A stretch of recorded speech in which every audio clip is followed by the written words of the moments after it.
Good evening, I'm Adrian Arsenault. And I'm Andrew Chang. Tonight, for the first time ever, a U.S. president is impeached twice. Donald Trump is a clear and present danger to our country. A week after that violent attack on the heart of American democracy, the 45th president is charged with incitement of insurrection. The mob could have blown the building up. They could have killed us all. Also tonight, Saskatchewan's COVID crisis hits a new level. We started to operate our crematorium 7 days a week. The debate over dosing, hold back or hand out all those second shots of the COVID vaccine. And a little boy's dreams lift off. My dream is to go to outer space and be the first African Canadian. This is The National. Well, Donald Trump has earned the harshest possible rebuke for a sitting president for a second time. Congress impeached Trump today for inciting last week's deadly insurrection on Capitol Hill. Late tonight, Trump used the White House Twitter account to condemn the violence he is accused of helping to inflame. There is never a justification for violence. No excuses, no exceptions. For Congress, too little too late. It is 1 week out from that terrifying display of chaos, and there's just 1 week to go until the inauguration of Joe Biden and his promise to bring order. But one glance at the American security presence reveals the fear of more violence. And not just in Washington. State capitals are also locking down, worried that order may be far off yet. Now let's begin our coverage with senior correspondent Susan Ormiston in Washington. And Susan, take us through this historic day. After today, his record will show twice impeached, the only president ever, as Trump's brick wall of support in Congress crumbled a bit as some Republicans decided last week's violence was just too much. He must go. He is a clear and present danger to the nation. Trump was baselessly and deliberately whipping his supporters into a frenzy. This is our capital! One after another, Democrats castigated the president for inciting an insurrection. Are you on the side of chaos and the mob, or on the side of constitutional democracy and our freedom? It's that simple. Not that simple, though, for Republicans, a majority who returned to the theme of Trump the target. Now it's impeachment round 2. It's always been about getting the president, no matter what. The craving to crush President Trump has never been satisfied. Without objection, the motion to reconsider is laid upon the table. But in the end, 10 Republicans did vote to impeach, a record number voting against their party. 1 week ago, this hall was filled with violent rioters with lightning speed. The House has voted to impeach Donald Trump again, but his trial won't come until after he leaves the White House. And it will take many more Republicans, including perhaps a nod from Mitch McConnell, to convict and assure that Trump could never run for office again. This is what the end result is. About a year ago, Trump boasted the party loved him. He was acquitted of impeachment and nothing could stop him. So dramatically different now. He's lost, isolated, and facing a trial that could go against him. Tonight, Trump belatedly calling for calm. No true supporter of mine could ever endorse political violence. Washington is barricaded, locked down, National Guardsmen camping inside the Capitol building. Thousands more arriving as an impeachment and an inauguration intersect. Now there's a Trump trial haunting Biden's first days as president, and Biden tonight said what happened last week was incited by the president, planned and coordinated by political extremists. Trump didn't even mention impeachment in that video, preferring to stick to his script, urging calm, knowing that he might be legally liable. Okay, senior correspondent Susan Ormiston in Washington tonight. All right, so let's bring in Paul Hunter here. Paul, we need your help. Does Trump's latest statement change anything? Well, look, Trump was clear in that video, no more violence, so maybe. But on the other hand, not so long ago, he told those same hardcore supporters that they were patriots, and he said he knows why they're angry. That stuff matters as well. Trump has been signaling to his supporters for years that their country is at risk of being taken away from them, and their anger is rooted in much more than just Trump's speech before the riot. Remember the image of the Confederate flag inside the Capitol that day? And so that's why you won't see the National Guard leaving the city tonight, and you won't see the barricades coming down. The expectation of violence in the days ahead in this city hasn't changed. Right. So last week's chaos, we know this was a result of real emotion, real devotion. What happens with Trump out of the picture? What's the way forward for Conservatives and Republicans? Well, that's exactly what moderate Republicans and moderate Conservatives here are worried about. We talk about the country being divided, but so too is the Republican Party.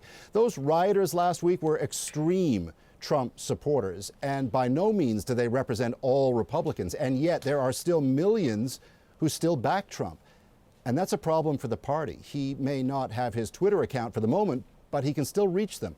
They still look to him for guidance, and countless still believe the election was stolen. Reconciling the divide in the Republican Party is a huge challenge for Conservatives, regardless what happens at Trump's impeachment trial. All right, Paul Hunter in Washington tonight. Thank you, Paul. Yep. So right now, there are people keeping an eagle eye on online platforms, tracking the hate that fueled last week's attack, and what they are seeing worries them.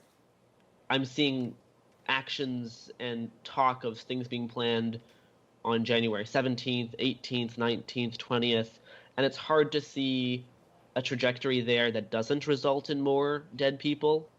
In just a bit, how the conversation is shifting, where it's going, what it's revealing about what may be to come. Okay, let's turn our attention now to COVID. Lots of us are living under the strictest lockdowns we've seen since the spring, but what happens in the next few weeks will be critical. Take a look. These provinces have reason to hope. From December 30th to today, a span of 2 weeks, case rates and hospitalizations for both are either flat or falling. In Manitoba, hospitalizations are actually down more than 50%. These provinces are precarious. In BC, hospitalizations are lower, but may not stay that way, with case rates up 16%.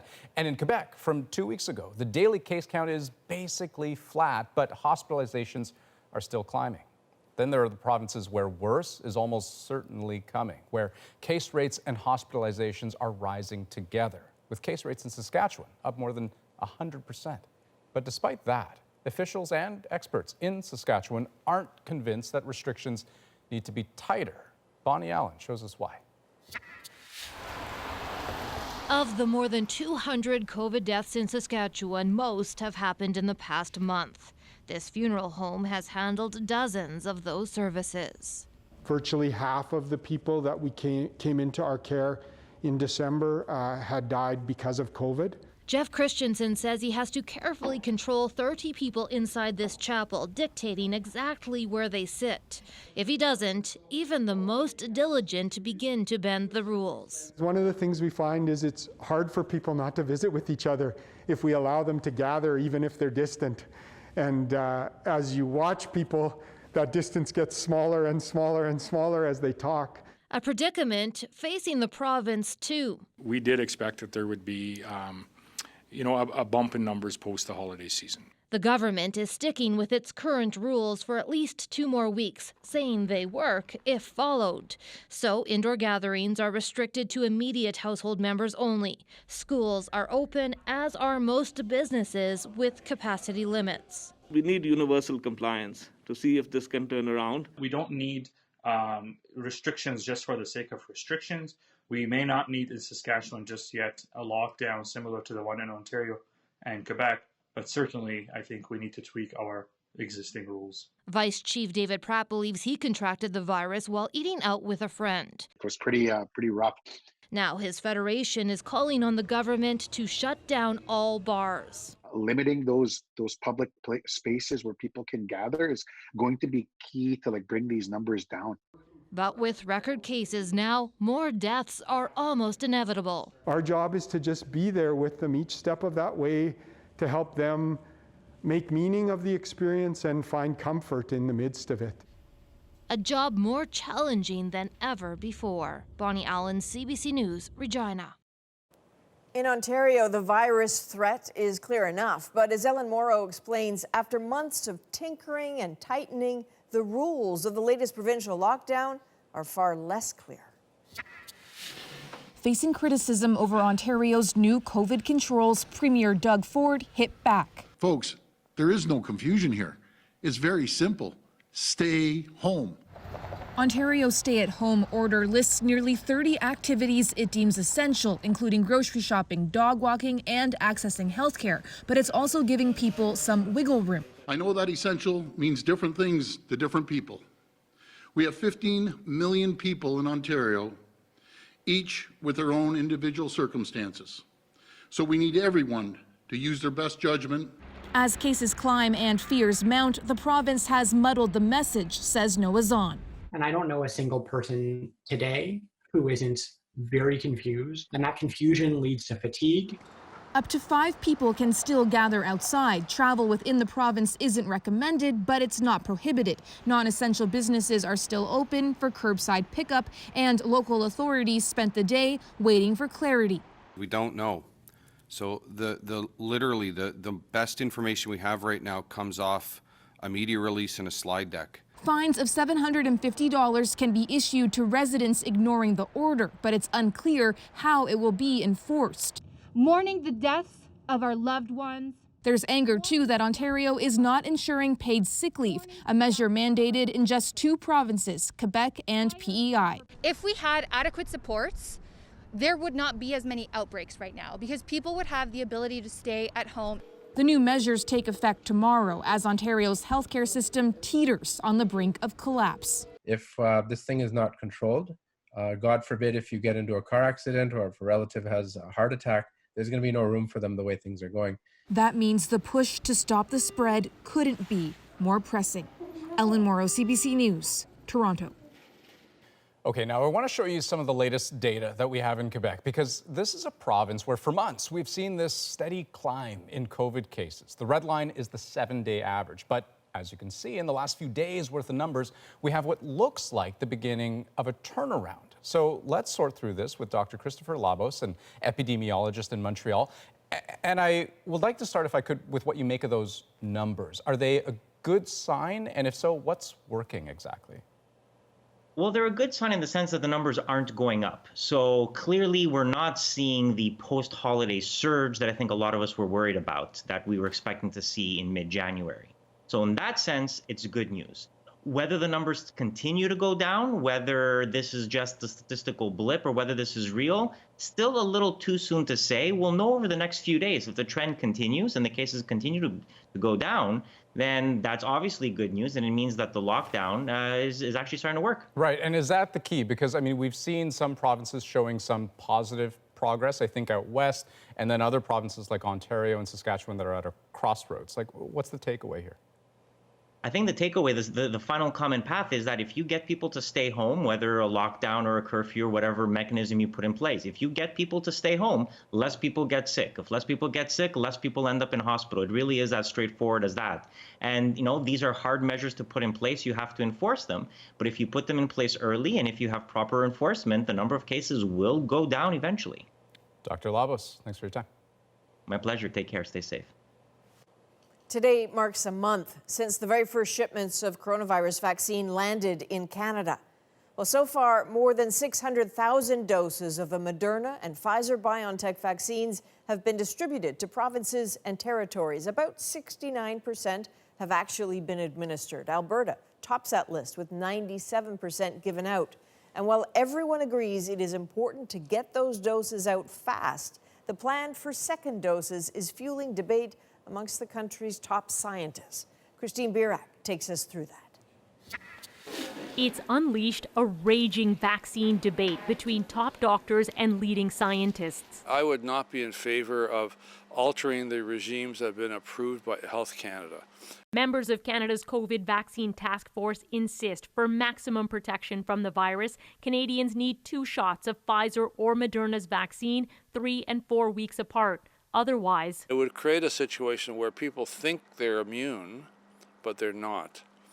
But Canada's National Advisory Committee on Immunization says if a vaccine runs low, delaying the second dose until further supplies become available, preferably within 42 days, is also acceptable, something Quebec is already doing. We think that it will reduce the burden in terms of hospitalizations and death by giving one dose to as many people as possible. The Quebec government is making decisions in panic management mode. Joyce Shanks' 81-year-old father was supposed to get his second vaccine shot over a week ago. The Shanks and other families with loved ones living at this Montreal Senior Centre are now threatening the province with legal action. We feel lied to, manipulated.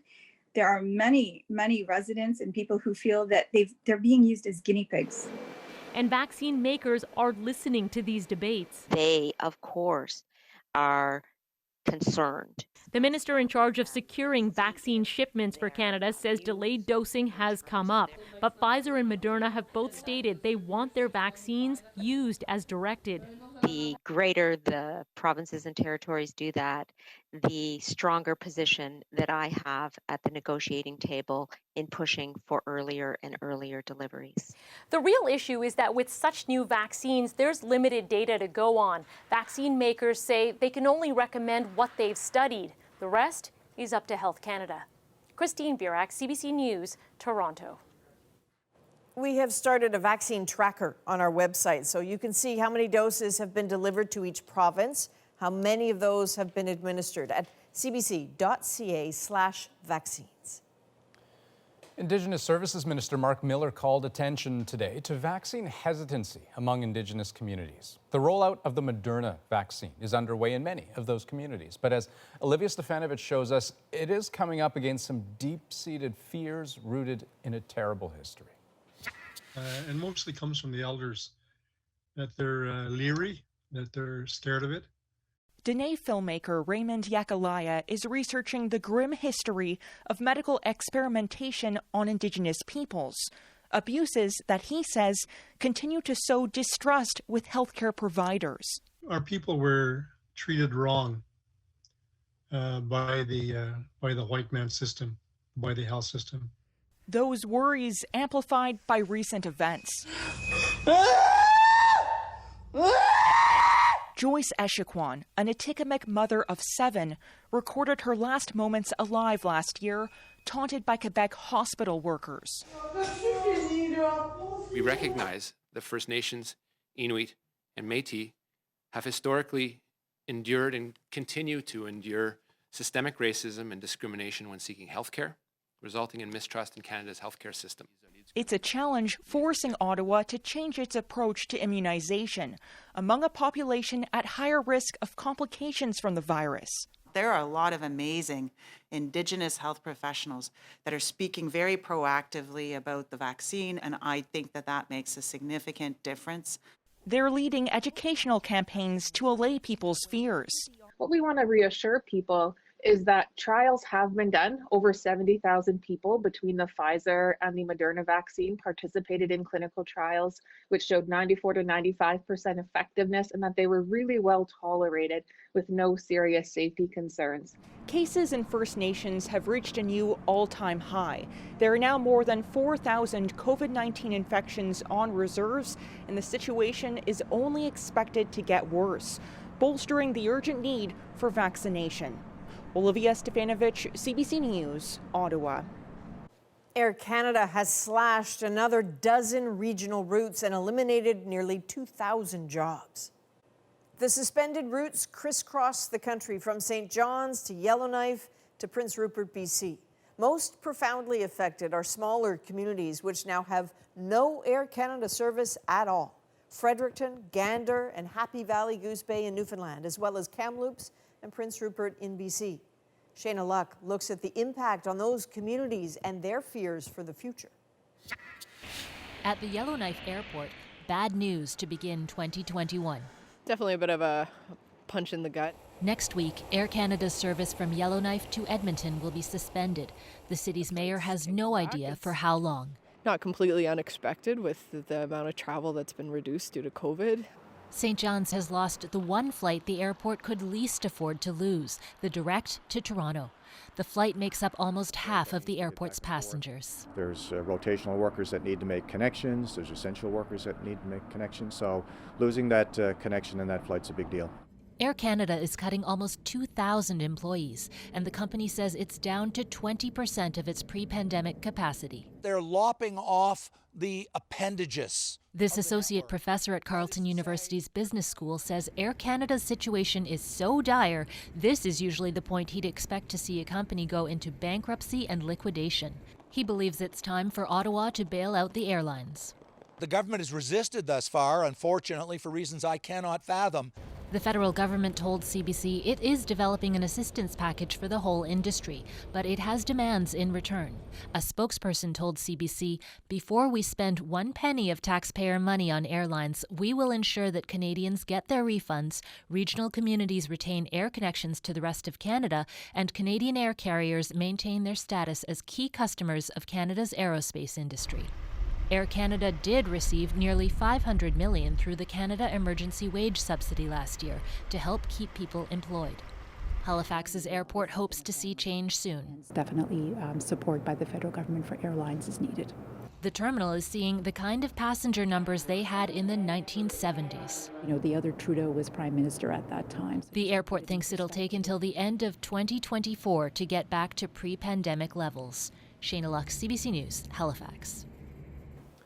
Well, the puck dropped tonight on a new pandemic NHL season. Game on, 2021. Next on the national teams hit the road to play in a Canadian COVID hotspot. If each of these cities generates even 2 ICU cases out of hockey activity, we don't have the room.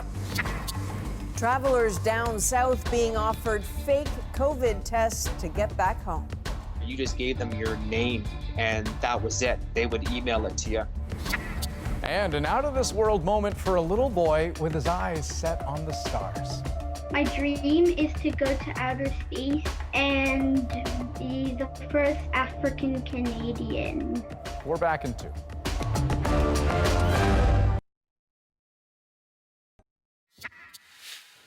The pandemic has laid bare so many vulnerabilities in this country, like with those who need extra care in long-term care homes and hospitals. But it's also raised issues for those who receive care at home. Before the pandemic, about 3 million Canadians received some sort of home care each year, most of them seniors.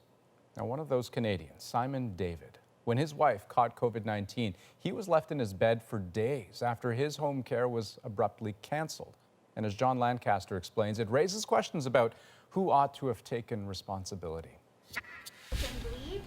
Christina David says she and her husband Simon were left to fend for themselves just when they needed help the most. He was a mechanical engineer until 2017. Now, a stroke and dementia have left him bedridden. He relies on twice daily visits from personal support workers, trained to secure him in a lift so he can be cleaned and use the washroom. All that stopped on December 31st when Christina David told his care teams she had tested positive for COVID-19. They told me that immediately they will cancel the services when I disclosed that I was infected. Sick, she struggled to care for him alone. She says he spent 3 days soiled in his bed while also having COVID symptoms himself. Desperate, she eventually called her 26-year-old stepdaughter to help lift, clean, and feed him. Then, she too caught COVID. I felt terrible. This shouldn't have happened. Simon David is in the care of the Mississauga-Halton Local Health Integration Network, or LHIN. In turn, they contract his care to the VON, Victorian Order of Nurses. Both agencies declined to answer specific questions about the situation, citing privacy concerns. In emailed statements, both insisted personal support workers are well trained to deal with COVID-19. The health network says in the event of a problem, it tries to find alternate care. But for 6 days, Christina David says they received nothing. It's not the responsibility of the people who are, very, very ill at the time to be filling the holes in their care. Alison Thompson researches ethics in healthcare. The obligation is on the part of the home care provider to make sure that the patients are being cared for. David says partial care has resumed, but she's been told full care won't resume until tomorrow, 14 days after her COVID diagnosis. John Lancaster, CBC News, Toronto. Next, what we know about the radicalized mob in the days after the Capitol siege. Are you worried? Yes, I am. I am worried. A warning about the days ahead in the United States from a Canadian working to expose hatred online. And later, a first-hand look at the strict and effective measures in place for travelers in Asia. But first.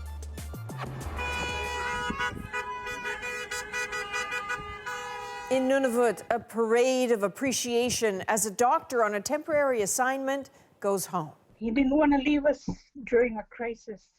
Carl Leroux of Vancouver stayed a month and a half longer than his rotation, skipping Christmas, New Year's, and his birthday to help the community of Arviat through their COVID outbreak. More than 200 people in the hamlet of less than 3,000 caught it. He decided to stay until there were absolutely no more cases, and that he did. Carl. The parade brought tears to Dr. Leroux's eyes. As for what his stay brought the people of Arviat, Gave us hope and courage.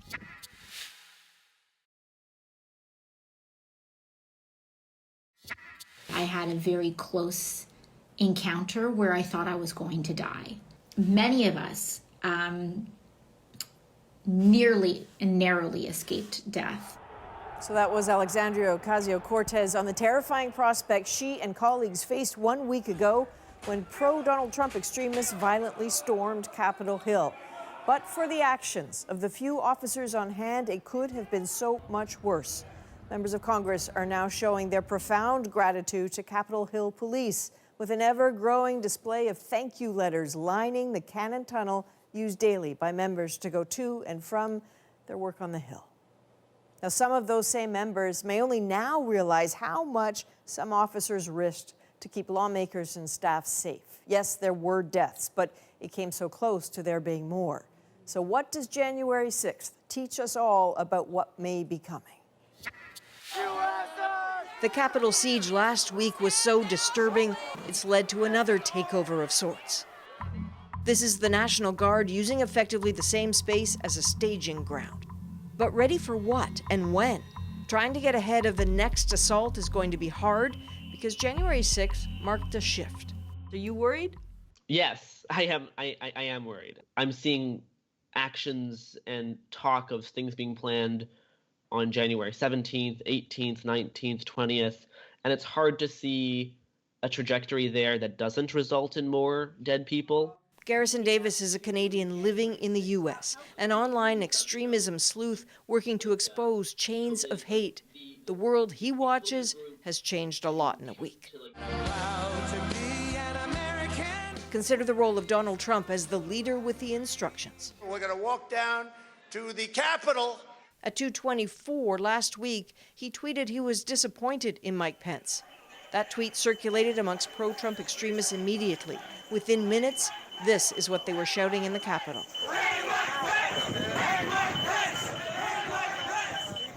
Many of the Capitol extremists had accounts on the conservative platform Parler.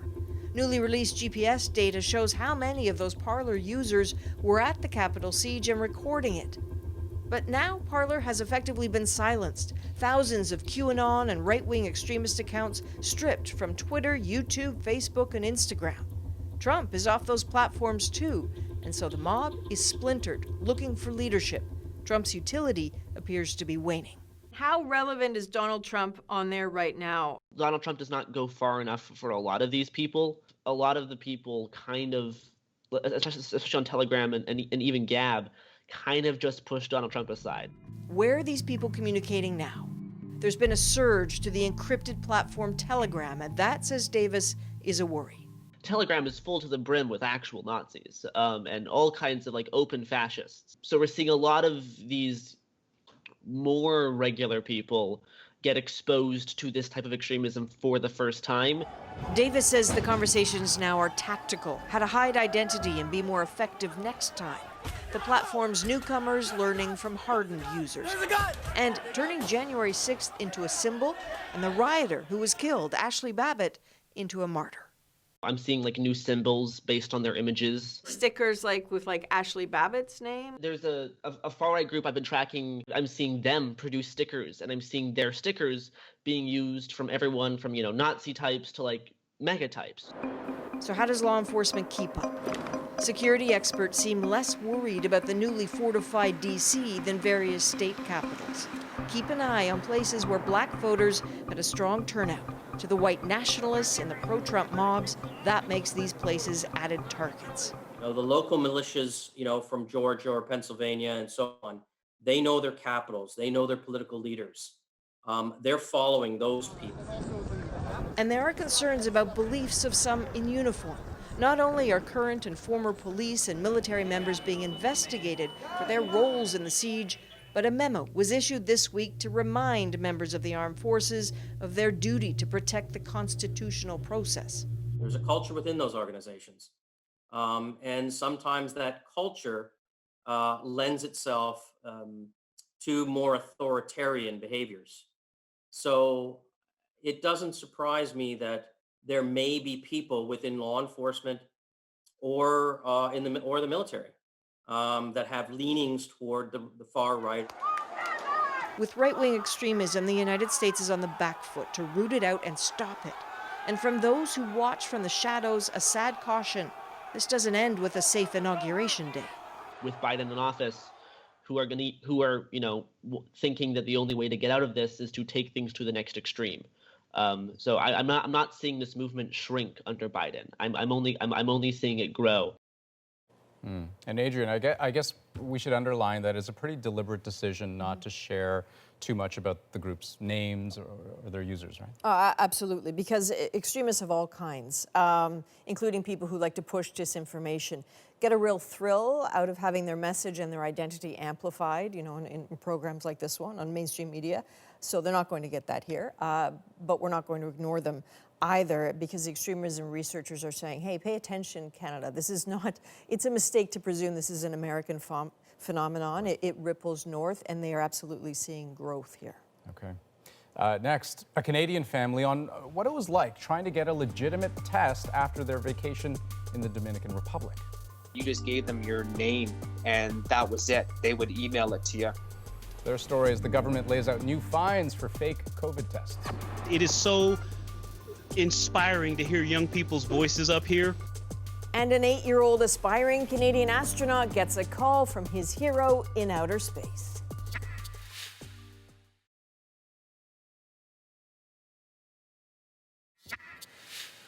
Welcome back. As of today, Canadian travelers caught using a fake COVID test result to get back into the country could be fined thousands of dollars. But a real test can be hard to come by in some places. As Hannah Thibodeau tells us, the government is taking new measures to make the process clearer. Over the holidays, Todd Warren took his 3 teens to the Dominican Republic, even though it was against government recommendations. At no point was there any discouraging of travel whatsoever when it came to staff with the airlines. Warren knew the rules meant they would have to get a COVID test to return, taken less than 3 days before departure. But once there, he struggled to find legitimate tests. He says this man tried to sell him and other travelers a fake one on the beach for $3 US. There was no testing done, so basically it was a template, a PDF file that they had, where you just gave them your name and that was it. They would email it to you. And now Transport Canada has announced that travelers who decide to use those fake tests could face fines of up to $5,000. Warren found valid tests at a clinic, but the prices fluctuated. It was around $1,000, and we got it down to $79, and he said he was giving us a deal because there was 4 of us. Only hours before their return flight home, Warren and his kids received their negative test results. Others haven't been so lucky. For example, in the first 4 days, WestJet denied boarding to 363 travelers because of incomplete or improper test results. Air Transat says 148 were denied boarding, and more than 300 people just didn't check in. Air Canada and Sunwing did not provide their numbers. A great deal of confusion by passengers and obviously an awful lot of work underway by carriers to try and accommodate passengers as their flight schedules have to be changed. The government has now launched a site to help travelers find where to get the standard nose swab test before returning to Canada. Hannah Thibodeau, CBC News, Ottawa. Now, Canada isn't the only country that requires a negative COVID test for those on incoming flights. Some Asian countries have been doing it for quite a while, along with other measures some have criticized as extreme. But as David Common explains, it seems to work. South Korea hasn't escaped COVID, but its cases are 10 times lower than Canada's, in spite of a larger population crammed into a nation the size of southern Ontario. Key to South Korea's success is its first line of defense: intense, detailed screening for everyone arriving from abroad. From the moment I landed to the moment I was at the airport, it took me over 24 hours. We hired Seoul-based journalist Raphael Rashid to share with us the documentation of his return journey, beginning with a COVID test immediately on arrival. And they took me out onto the tarmac near the runway to get tested. It was about minus 10 degrees, it was very windy, but obviously authorities were taking no chances. They provided him a KN95 mask, isolating him and all other passengers, each signing a legal agreement to isolate for 2 weeks. But first, a bus takes them all to an airport holding area, providing meals while they wait. After 6 hours, some get to leave, but Raphael arrived from the UK. And because of its disastrous outbreak, health officials have other plans for him. They were like, you're gonna have to stay overnight because we need to rerun tests on your swab. He's given a bed, still at the airport, more food, until finally, the next day, escorted to a sealed-up quarantine taxi and taken home. And once I finish my self-isolation period, I'll be tested again. So I'd be taking a very, very big risk if I were to leave my house now and face immediate deportation, which I would rather not do. Is all this worth it in your mind? Of course. I mean, for me, these are just small inconveniences. It seems to work too. South Korea has had next to no travel-connected cases. And when it comes to time in quarantine... Hi, Hofer, I'm David. Hi, David. It's Hofer. Nice to meet you. Hofer Chen is something of an expert. How many times since COVID started have you done quarantine because of travel? I've done 4 times. I'm coming to my 5th time of quarantine next week while I'm going back to Taiwan from China. Hello, so this is how you travel in China. Basically, you need to scan a health code, and then if your code shows green light, you can pass. We caught up with him in Shanghai, and with a job in China, a wife in Japan, and home in Taiwan, that's 70 days in isolation since COVID started. Each nation's entry requirement is also different. In China, it's a forced centralized quarantine in designated hotels. In Hong Kong and Taiwan, you're allowed to do home quarantine, but it's also hard. Why? Because in Hong Kong, there's a location-based wristband that you need to wear, as well as they track your phone number, the signal, the location of the signal. So you need to wear that wristband. I've heard people who caught it intentionally, and then the police came over to the door. In a highly publicized move in Taiwan, one man was even fined $4,500 for leaving his room for 8 seconds. Strict public adherence to the rules means Taiwan, home to 23 million people, can safely now hold large gatherings. They have reason to celebrate. Taiwan's only had 800 cases, just 7 deaths. Here's the checkpoint. And Hofer is now there, visiting his family, but first settling in for another 14-day quarantine. If it sounds tedious to you, consider Ireland's Lord of the Dance crew. They managed to, let's say, occupy themselves in this Taiwan hotel. No time to Netflix here, and no exceptions from the rules. The price of performing in the country is quarantine.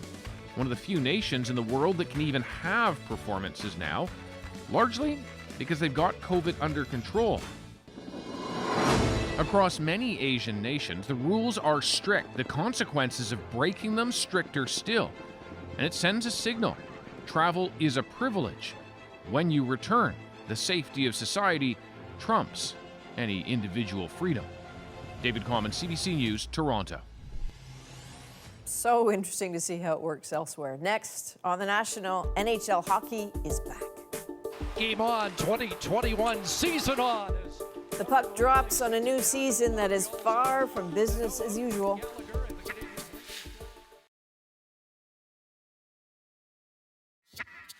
This is their chance to prove that they don't need it. I expect it to have good tempo. Well, the puck dropped tonight on the NHL season in the brand new Canadian division. Montreal and Toronto renewed their rivalry in one of the two North Division games. So COVID has been top of mind as the league planned the season, this time outside a bubble. But as Aaron Collins tells us, there are still concerns as cases have already been caught.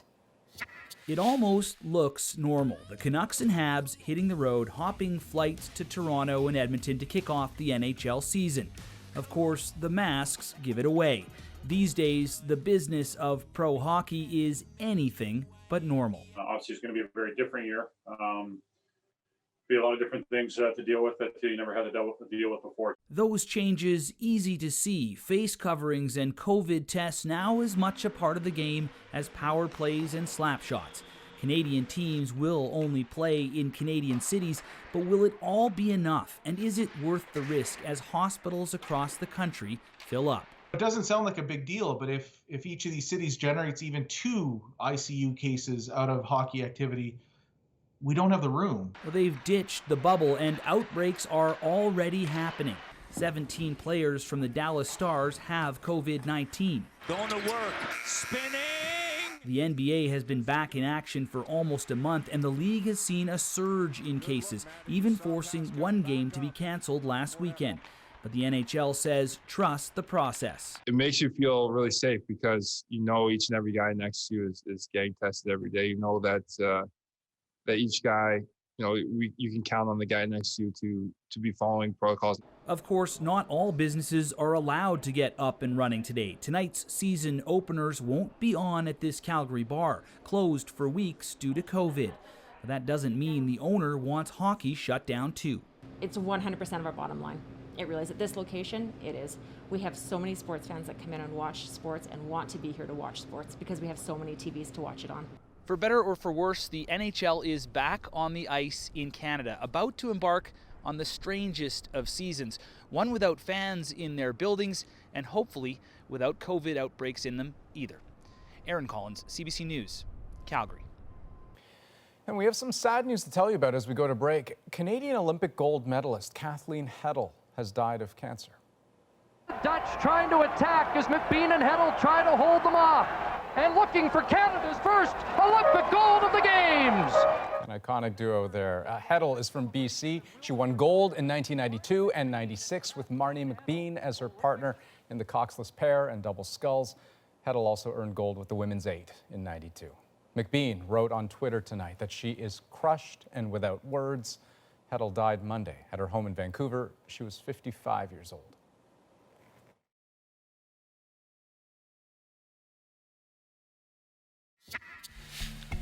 Yafit Yosef is just 8 years old, but he's got a lot of knowledge, big dreams, and big plans to be an astronaut someday.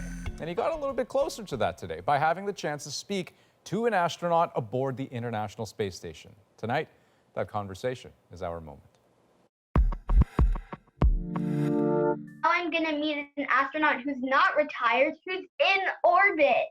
Hi, Victor. How does it feel to be on the first operational flight of the first spacecraft to use a reusable liquid fuel abort system?